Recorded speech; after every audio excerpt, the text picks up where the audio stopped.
जी हाँ दोस्तों, आज हम करेंगे iPhone 12 का फुल ऑन रिव्यू एंड इस पर्टिकुलर डिवाइस को दोस्तों जब से लॉन्च हुआ मैंने यूज कर रखा है एंड इसकी मैंने अनबॉक्सिंग नहीं करी बिकॉज बॉक्स देखते ही मेरे ख्याल है ना कुछ इस प्रकार थे। अरे तेरी भाई, ये रूम तो शुरू होते ही खत्म हो गया यार। तो बिकॉज यहाँ पे आपको पावर अडेप्टर मिलता नहीं है, बॉक्स में कुछ था नहीं, तो मैंने सोचा कि भाई यूज कर लो और डायरेक्टली आपको एक फुल ऑन 30 डेज रिव्यू दे दूं, है ना। तो आइए दोस्तों पता लगाते हैं इसके बारे में। शुरू करते हैं हम टेक की बात कैडिंग टेक यानी जीटी हिंदी के साथ।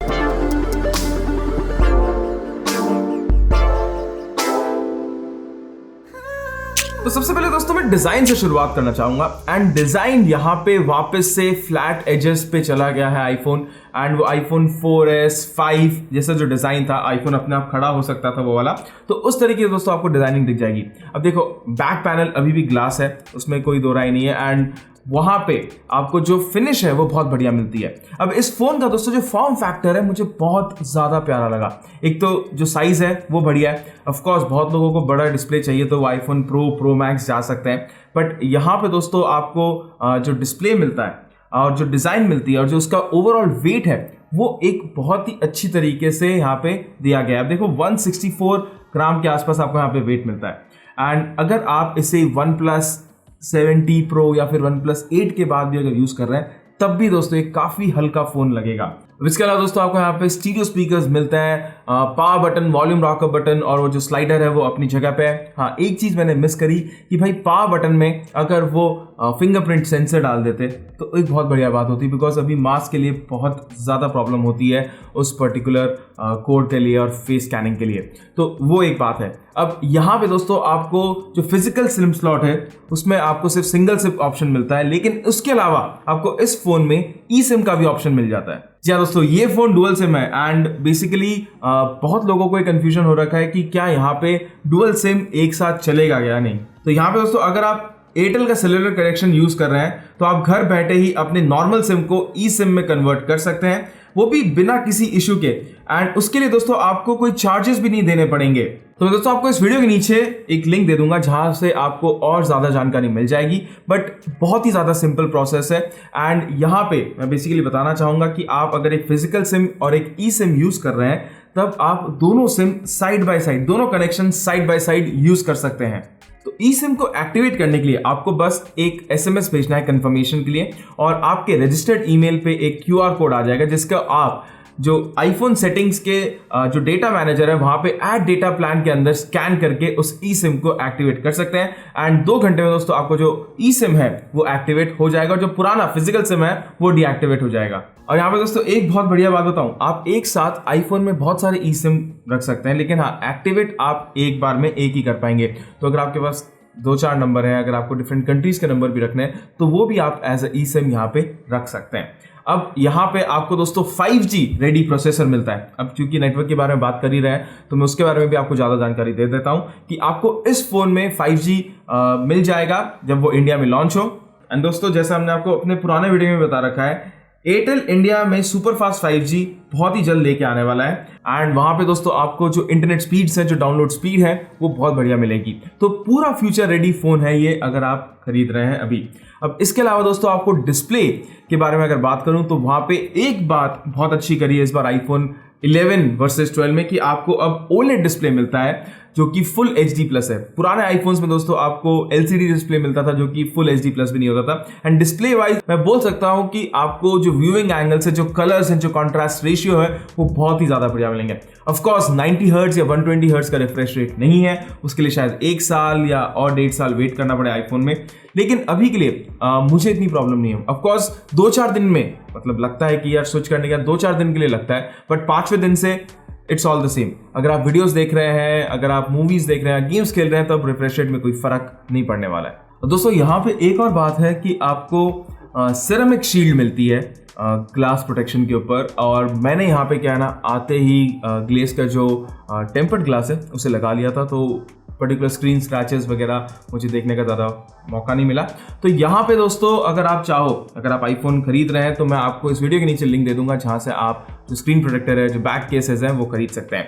तो ओवरऑल दोस्तों ग्लास है, ग्लास गिरेगा तो ग्लास टूटेगा, जैसे जेनेरिक एवरीथिंग बोलते हैं। तो यहाँ पे आप बैक केस या कवर तो जरूर चढ़ाएं अगर आपको बहुत ज्यादा दिन के लिए इस फोन को चलाना है। वैसे मैंने तो दोस्तों एप्पल केयर प्लस भी ले रखा है, बहुत महंगा पड़ा, लेकिन I think long term usage के लिए अगर स्क्रीन व्रीन टूट भी जाए तो वहाँ पे इतना ज्यादा प्रॉब्लम नहीं आने वाली। वैसे इस फोन को दोस्तों मैंने खरीदा है, ये रिव्यू यूनिट नहीं है, तो मैं आपको अपने जो पर्सनल है अनबायस्ड जितने भी ओपिनियन है वो बता रहा हूँ। अब इसके बाद दोस्तों अगर मैं कैमरा के बारे में बात करूं, स्पेसिफिकेशंस में नहीं जाऊंगा, मैं डायरेक्टली आपको आउटपुट के बारे में बताता हूं। तो जो डे लाइट फोटोज है काफी बढ़िया है, एंड इस फोन में दोस्तों आप चाहे अल्ट्रा वाइड एंगल में ले लें, नॉर्मल कैमरा में ले लें, और अगर आप 2x जूम करके भी लेते हैं तो आपको जो वाइट बैलेंस है जो ऑलमोस्ट सेम मिलती है सारी फोटोज में, कलर्स यहाँ पे ओवर सैचुरेटेड नहीं है, HDRs बहुत ज्यादा बढ़िया है, एंड नाइट फोटोज भी यहाँ पे आपको अच्छी खासी मतलब बहुत ज़्यादा बढ़िया मिलती है। मतलब दिवाली की कुछ फोटोज अगर आप देखें तो बहुत ज़्यादा प्यारी आई हैं। तो कैमरा में दोस्तों अगर आप रियर कैमरा देख लें, चाहे वो वीडियोस हो, HDR वीडियोस हो, ऑफकोर्स HDR वीडियो भी सिर्फ इसी आईफोन में चलेंगे,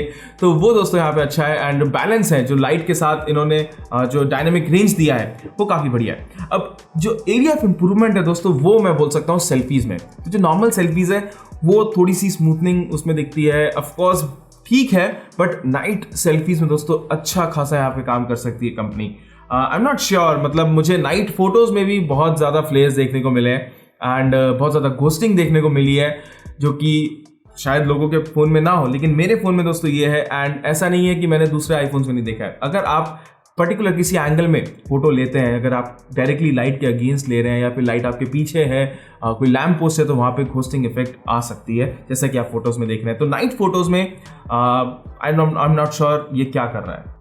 परफॉर्मेंस वाइज यहाँ पे literally one of the fastest processor है, कोई लैग नहीं है, कोई हैंगिंग नहीं है, और अगर मैं गेमिंग की बात करूं तो ऑनलाइन गेम्स भी दोस्तों यहाँ पे हाईएस्ट सेटिंग्स पे चलते हैं विदाउट लैग। इसके अलावा थैंक्स टू एयरटेल उनकी फास्ट मोबाइल इंटरनेट स्पीड के कारण यहाँ पे गेम्स खेलते समय मुझे बिल्कुल भी नेटवर्क लैग्स नहीं देखने को मिले, एंड कॉल ऑफ ड्यूटी जैसे गेम्स बिना किसी स्टटर के चले। तो बेसिकली दोस्तों इस पर्टिकुलर फोन को अगर आप खरीद रहे हैं तो परफॉर्मेंस वाइज आपको कोई दिक्कत नहीं आएगी, ना आज ना 1 साल बाद, ना आई थिंक 2 साल बाद, अगर आप इस फोन को बढ़िया लॉन्ग टर्म यूसेज में ले रहे हैं। एंड ये मैं अपने पास एक्सपीरियंस से बोल रहा हूँ, जितने भी मैंने पुराने आईफोन्स यूज़ किए हैं। आईफोन 10R का जो प्रोसेसर है दोस्तों आज तक बढ़िया से काम कर रहा है। ऑफकोर्स उसकी जो LCD एंड जो बैटरी लाइफ है वो डिग्रेड हो जाती है, आप बैटरी चेंज करा सकते हो। LCD अभी OLED के मुकाबले थोड़ी पुरानी है, फ़ोन का फॉर्म फैक्टर इतना बढ़िया नहीं है अगर आप 10R को देखो, लेकिन जो OS है और जो उसका ऑप्टिमाइजेशन है प्रोसेसर के साथ वो काफ़ी बढ़िया है। और दोस्तों इसके बाद अगर बैटरी लाइफ के बारे में बात करें तो ऑफकोर्स मिली एम्पायर देखने के बाद इतना ज़्यादा मुझे लगा नहीं था कि यार फ़ोन चलेगा या नहीं चलेगा, लेकिन दोस्तों यहाँ पे anywhere between 6 hour to 8 hour जो स्क्रीन ऑन टाइम में मिलता है, अगर फुल ऑन वाईफाई में रहता हूँ तो 8.5 hours का भी स्क्रीन ऑन टाइम मिल जाएगा। यहाँ पे कैजुअल गेम्स खेले हैं, बहुत सारे कॉल्स आते हैं मेरे को, बहुत मतलब मेरा आधे से ज़्यादा काम तो फ़ोन पे ही होता है। तो ऐसे में जो बैटरी है ऑफ कोर्स बहुत ज़्यादा इंप्रेसिव है, एंड जो लेटेस्ट बायोनिक चिप है उसके साथ दोस्तों आई गेस बहुत ही अच्छा ऑप्टिमाइजेशन किया गया है। दोस्तों यहाँ पे आपको मैगसेफ भी मिलता है, लेकिन इंडिया में अभी तक इसकी एक्सेसरीज इतनी अवेलेबल नहीं है। मैंने सोचा भी था कि मैं खरीदूं, लेकिन वो मैं यहाँ पे टेस्ट नहीं कर पाया, तो उसके बारे में आपको अभी तक के लिए तो कुछ भी नहीं बता सकता। बट आई कैन से कि बहुत ज़्यादा पैसे लगने वाले हैं अगर आप मैगसेफ चार्जर्स या मैगसेफ एक्सेसरीज खरीदने वाले हैं। ऑथेंटिक अगर एक्सेसरीज आप खरीदेंगे तो उसके लिए भी दोस्तों आपको और पैसे देने के लिए रेडी हो जाना चाहिए अगर आप उन्हें यूज़ करना चाहते हैं। तो आप लोग सोच रहे होंगे कि क्या आईफोन मेरे लिए बना है, क्या ये बेस्ट फ़ोन है मार्केट में। तो देखो यहाँ पे मैं यूज़ के सिनेरियो से बोलूँगा। अब मेरे पास दोस्तों मैकबुक प्रो है और आईफोन है और एप्पल वॉच है। तो यहाँ पे क्या है कि अगर आपके पास पूरा का पूरा इकोसिस्टम है तो of course I would say कि आप आईफोन में इन्वेस्ट करें, बिकॉज जो सिंक है इन सारे डिवाइसेस में, अगर आपको कॉल फोन में आ रहा है, आप मैकबुक प्रो से ले रखे हो, आप अपने वॉच से फ़ोन ले सकते हो और फोटोज ट्रांसफर कर सकते हो, एयर ड्रॉप वगैरह। तो जो दोस्तों इकोसिस्टम बनता है उसके लिए ऑफ कोर्स मैं आईफोन रिकमेंड करूँगा। बट अगर आपके पास आईफोन में ही मतलब अगर आपके पास दूसरा iOS प्रोडक्ट्स नहीं है, जैसे कि मैक अगर आप यूज़ नहीं करते हैं, विंडोज़ में है, अगर आप एंड्रॉयड वेयर OS यूज़ करते हैं, तो वहाँ पे आई वुड से कि एंड्रॉयड फ़ोन्स में आपको बेटर रिफ्रेश रेट मिल जाएगी। ऑफ कोर्स आपको वहाँ पे बड़ी स्क्रीन मिलती है, ऐसा फॉर्म फैक्टर नहीं मिलेगा। बट ये बात भी नहीं है कि दोस्तों iPhone is one of the best out there, नहीं, it's all upon the usage. अगर आपको एंड्रॉयड बढ़िया लगता है, अगर आप OnePlus 8T ले लो, ऑफ कोर्स कैमरा में गूगल कैमरा इंस्टॉल करना पड़ता है, वहाँ पे आपको बेटर कस्टमाइजेशन ऑप्शन मिल जाते हैं। अगर आपको रिफ्रेश रेट ज़्यादा चाहिए, अगर आपको स्क्रीन बड़ी चाहिए, तो वो सारे ऑप्शन आपको मिल जाते हैं। तो आई वुड नॉट से कि this is the best flagship out there, but I would say कि अगर आप ऑलरेडी iOS इकोसिस्टम पे हैं एंड अगर आप iPhone XR या उससे पुराना फोन अगर आप यूज कर रहे हैं, तब आप iPhone 12 पे इन्वेस्ट कर सकते हैं। एंड iPhone 12 Pro दोस्तों मैंने यूज नहीं किया, but from what I can figure out display और बैटरी के कारण आप iPhone 12 पे इन्वेस्ट कर सकते हैं, ये मेरा मानना है। तो अगर दोस्तों आपको वीडियो पसंद आए, इसके अलावा अगर आपके मन में और कोई क्वेश्चन है तो प्लीज मुझसे कमेंट सेक्शन में जरूर पूछिएगा। इस चैनल को शेयर करिए, लाइक करिए, सब्सक्राइब करिए एंड अपने अगले वीडियो तक के लिए गुड बाय।